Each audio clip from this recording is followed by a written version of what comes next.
পঞ্চায়েতের বাইরে দাঁড়িয়ে আর পৌর নিগমগুলোর বাইরে দাঁড়িয়ে এটুকু বলতে পারি, আর যাই বলুক আমার কাজের জন্য একটা বারো গলাবাজি করেন, আমার স্বাস্থ্যের জন্য, আমার ট্রিটমেন্টের জন্য, আমার এগিয়ে যাওয়ার জন্য, আমার খাবারের জন্য একটা বারো তারা গলাবাজি করেন, তাহলে আমার পয়সায় তার বেতন কেন হবে?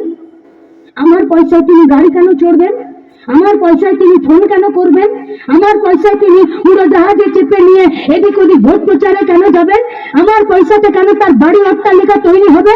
আমার পয়সাতে কেন তিনি যখন এমপি থাকবেন না তারও পেনশন হবে? তাহলে কেউ শুধুমাত্র করে খাবার জন্য এমপি হচ্ছে না তো। তাই এবারের লোকসভা ভোটে আমাদের পরিষ্কার কথা আমাদের কর্মীদের এবং আমাদের কর্মীদের মাধ্যমে এবং মিডিয়ার লোকজনদের মাধ্যমে গোটা রাজ্যের মানুষের কাছে যে কে জিততে পারে তার জন্য ভোট নয়, কার জেতা উচিত তার জন্য এবারে লোকসভার ভোট করতে হবে। কে সরকার গঠন করতে পারে তাই সেদিকে তাকিয়ে ভোট করলে হবে না। কে सरकारকে চাপ দিতে পারে আর কে सरकारे नाके नकीले डालकर उसको ठीक तरह से घुमा सकते हैं, इसको वोट देना इस बार जरूरी है। इसलिए बैल तो बिगड़ सकता है लेकिन बिगड़े बैल का नाक पर नकील पहनाना वो सिर्फ मजदूर और मेहनत कश जनता जानता है, और मजदूर और मेहनत कश जनता कभी घर में और बिल्डिंग में नहीं रहता है।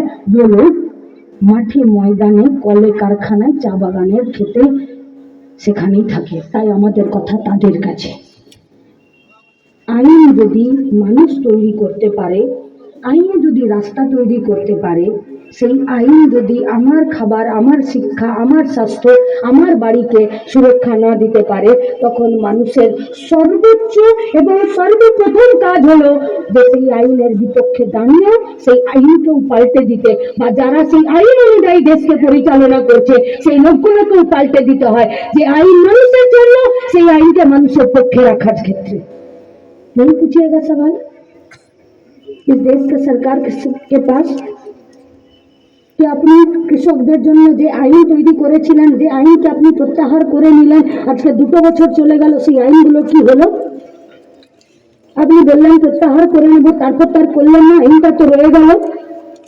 চা বাগানের শ্রমিক থেকে হোমস্টেতে যে লোকের এটো বাটি প্লেট ধুয়ে দিচ্ছে আর পায়খানা বাথরুম পরিষ্কার করে দিচ্ছে, সেই শ্রমিকদের ওয়েলফেয়ারের জন্য, তার পিএফ পেনশনের জন্য, চা বাগানের যে পাতা তুলছে তার জন্য, রাস্তাঘাট মেহনতি মজদুর যারা তৈরি করে দিচ্ছে তার জন্য, রেলে বিএসএনএল কলিয়ারিতে যে শ্রমিকরা কাজ করছে তার জন্য, যে আইন তাদের ভবিষ্যৎ, তাদের বর্তমানকে সুরক্ষিত করতে পারে, সেই আইনগুলোকে আপনি পাল্টে দিচ্ছেন।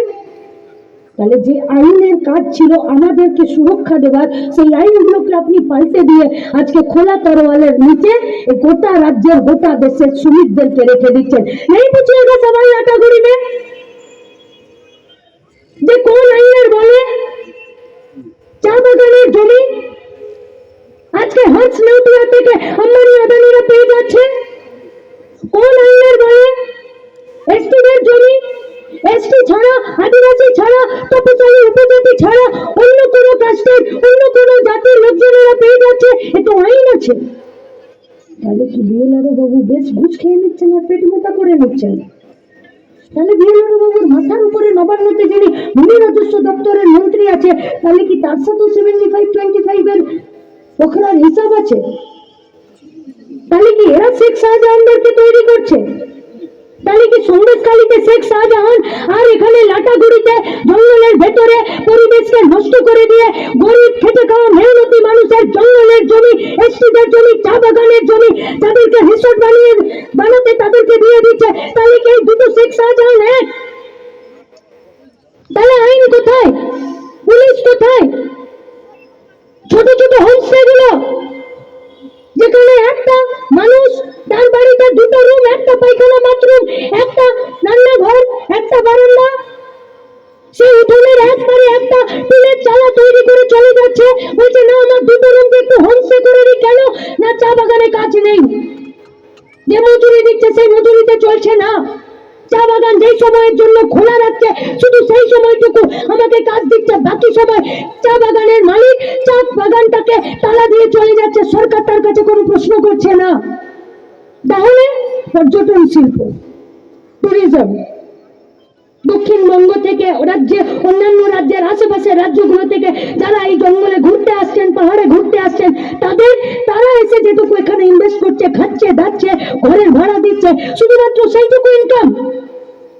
সেই ইনকামটা করার জন্য উঠোনের এক পাশে গাড়ি করে একটা টিনের চালা তৈরি করে একটা বাড়ির 4-5 জন থাকছে, আর একটা হোমস্টে তৈরি করে যারা বাইরে থেকে আসছে তাদেরকে থাকতে দিচ্ছে। এইটুকু তো ইনকামের রাস্তা। সেটুকু পর্যন্ত স্ত্রীদের জমিকে বেমালুম বিএলআরওকে পকেটে টাকে গুজে নিয়ে আর অন্যদেরকে বিক্রি করে দিচ্ছে। মানে যে ছিল হোমস্টের মালিক, আজকে সে তার নিজের জমি খোয়ালো, সেখান থেকে হয়ে গেল আম্বানি আদানি বড় বড় হর্ষমন্ত্রীদের মতন সব থেকে বড় বড় ট্যুরিজম, আর সেখানে বড় বড় হোটেল। যে ছিল মালিক সে হয়ে গেল একটু কাপ বাটি ধোবার জন্য সে শ্রমিক। দেখছে? দেখছে না। ইনসাফ যাত্রায় যখন আমরা ঝাড়গ্রাম বাঁকুড়াতে পৌঁছালাম, তখন দিদিমণির ভাইপের বিয়ে হলো পাহাড়ে। দিদিমণি এলেন ভাইপোর বিয়ে এখানে দিতে। ভাইপোর বিয়ে দিতে এসে প্রেস মিট করলেন। প্রেস মিট করে কি বললেন? বললেন হ্যাঁ জমি একটু নেওয়া হচ্ছে, ভুলভাল একটু কিছু হচ্ছে, আসলে এই বিএলআরও গুলো হচ্ছে সব বদের বেটা, এগুলোই কিছু বদমাশি করছে। আরে ওনার চিরকালের দোষ এটা। যখন ফেসে যান তখন সরকারি অফিসারদের তাদের ঘরে দায়িত্ব দিয়ে যায়। এই জন্য সরকারি অফিসারদেরকে বলছি, মানুষের লাঠি আর ঝাঁটা খাবার জন্য নিজেদেরকে ভিলেনে পরিণত করবেন না, আইন অনুযায়ী কাজ করুন। ঘর থেকে নামিয়ে দেবে দিদিমণি, শেল্টার দেবে না, আপনাকে দেবে না শেল্টার। সেদিনকে বলেছিলেন হ্যাঁ একটু আধটু ভুল হচ্ছে, সন্দেশখালীর শয়ে শয়ে মা বোনেরা বললো ভুল নয়, ভুলের বাপ হয়েছে, ওই জন্য 55 দিন পর হলো শেখ শাহজাহানকে অ্যারেস্ট করতে এ রাজ্যের পুলিশ বাধ্য হয়েছে। তাহলে লড়াই তো শুধু বিজেপি তৃণমূলের বিরুদ্ধে নয়, আসলে এদের পলিসির বিরুদ্ধে, এদের নীতির বিরুদ্ধে, এদের আদর্শের বিরুদ্ধে। যে আদর্শে ওরা আমাদের জমি কেড়ে নিতে চাইছে, যে আদর্শে ওরা আমাদের পেটের খাবার কেড়ে নিতে চাইছে, যে আদর্শে ওরা আমাদের হাতের কাজ কেড়ে নিতে চাইছে, শিক্ষা ব্যবস্থা কেড়ে নিতে চাইছে, সরকারি স্বাস্থ্য ব্যবস্থাটাকে তুলে দিতে চাইছে, সেই আদর্শের বিরুদ্ধে লড়াই। আর সেই আদর্শের সঙ্গে কেউ যদি চলে যেতে চান লুটের আদর্শের সাথে, তাহলে আমরা আর তার কোনো চেহারা দেখবো না, তাদের সাথে লড়াই মুখোমুখি সামনাসামনি হবে। কি তৃণমূলের চরিত্র? এটা কোনো রাজনৈতিক দল? আমি যেখানে থাকি, ধ্রুব আবাস যারা জানে, আমার এলাকায় টাঙ্গা চলে, টাঙ্গা। সেরকম একদিন স্টেশন থেকে নেমে টাঙ্গাতে যাচ্ছি, তো টাঙ্গাটা কিছু দূর গেল, গিয়ে নিয়ে ঘোড়া দাঁড়িয়ে গেছে। আসলে ঘোড়া নয়, খচ্চর টাইপের আছে।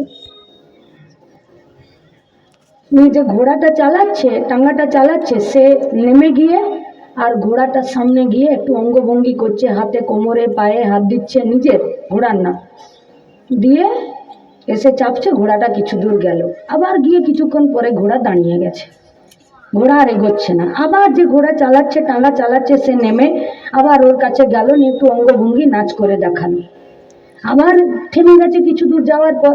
এবারে আমাদের যাদের তাড়া আছে, আমরা খুব বিরক্ত হয়ে গেলাম। বিরক্ত হয়ে বললাম এটা কি হচ্ছে? बोलते देखिए ना दीदी बुरा मत मानिए, ये जो मेरा टांगे का घोड़ा है ना, इसको कभी कभी हम बाराती में भी ले जाते हैं। तो पिछले कुछ दिनों से ये लगातार बाराती में गए, इसीलिए उन लोगों का नाच देखकर इसका ऐसा অভ্যাস হয়ে গেছে যে বিনা নাচ দেখে এগোতে পারছে না, তাই আমাকে নামতে হচ্ছে, ঘোড়ার সামনে নাচতে হচ্ছে, তবে ঘোড়া একটু দৌড়াচ্ছে। এখন তৃণমূল হয়ে গেছে এই বারাতির ঘোড়ার মতন, বিনা ঘুষে, বিনা লুটে, বিনা দুর্নীতিতে এরা কেউ থাকতে পারে না। নইলে একজন শেখ শাহজাহানের মতন একটা মানুষ, তার আজকে ওয়েবসাইটে বেরিয়েছে তার সম্পত্তির মূল্য শুধুমাত্র 17টা মোটর গাড়ি আছে, সে পঞ্চায়েতের সেখানে ভোটে দাঁড়াচ্ছে। কেউ কেউ বলছে যে এ নাকি লাল ঝান্ডা।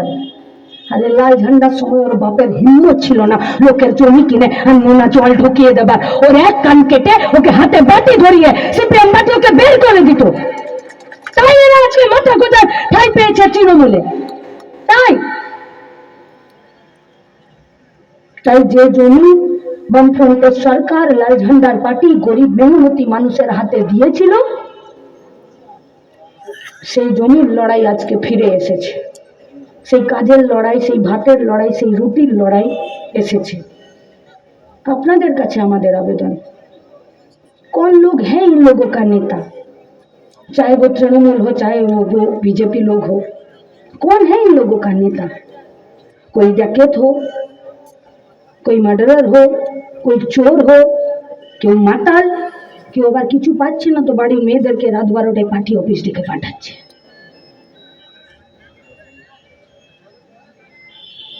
कोई बोलता है कि गंदा नाली में भी खूबसूरती है, गंदा नाली में भी खूबसूरती है, सिर्फ देखने का नजर चाहिए।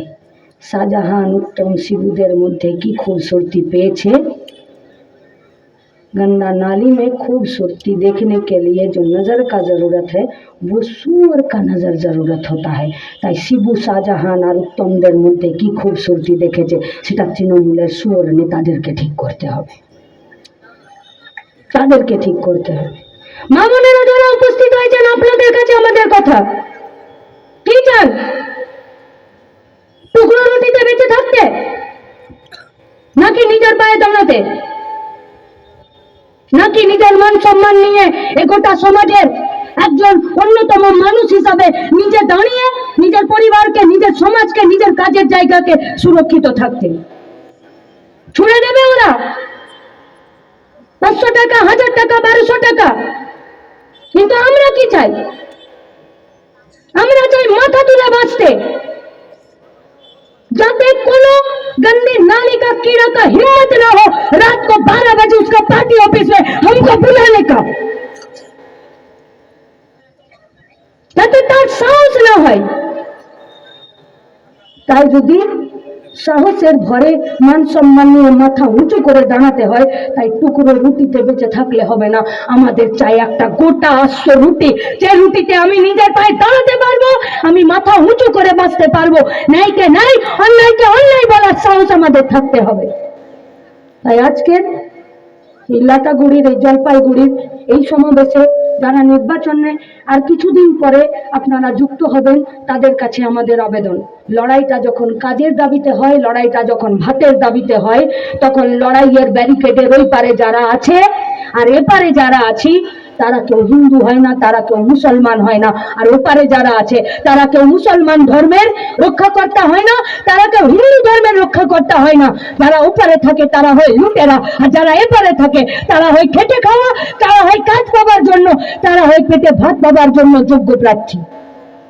তাই লড়াইটা লুটেরাদের বিরুদ্ধে খেটে খাওয়া মেহনতি মানুষের, তাই খেটে খাওয়া মেহনতি মানুষের ঐক্যকে সামনে রেখে বুথে নিবিড় সংগঠন গড়ে তুলে সামনের ভোটে আমাদেরকে গোটা রাজ্যের সাথে গোটা ভারতবর্ষের মানুষকে এই বার্তা পৌঁছাতে হবে যে পশ্চিমবঙ্গের মাটি এত নরম মাটি নয় যে যে কোনো এখানে চোর লুটেরা এসে নিজের খুঁটি পুঁতে দেবে। এই মাটি খুব শক্ত, এই মাটিতে অনেক শহীদ, অনেক বিপ্লবী, অনেক স্বাধীনতা সংগ্রামীদের রক্ত আছে, আর রক্ত পড়ে এই মাটি কঠিন পাষাণ হয়েছে। এই মাটিতে দাঁড়াতে গেলে কোমরের জোর আর বুকের পাটা লাগে। সন্দেশখালী থেকে শুরু করে গোটা কোচবিহার পর্যন্ত গোটা রাজ্যের সাধারণ মানুষ, ইনসাফ যাত্রা থেকে শুরু করে ইনসাফ ব্রিগেড পর্যন্ত আমাদেরকে সাহস জুগিয়েছে। সেই সাহসের উপরে ভর রেখে বলতে পারি, সামনে দিন জোর লড়াই, তৈরি হও, একসাথে জিতে আসার মতন সেই মেজাজে আমরা এক মাঠে থাকবো। ইনকালাব জিন্দাবাদ, লাল ঝান্ডা জিন্দাবাদ।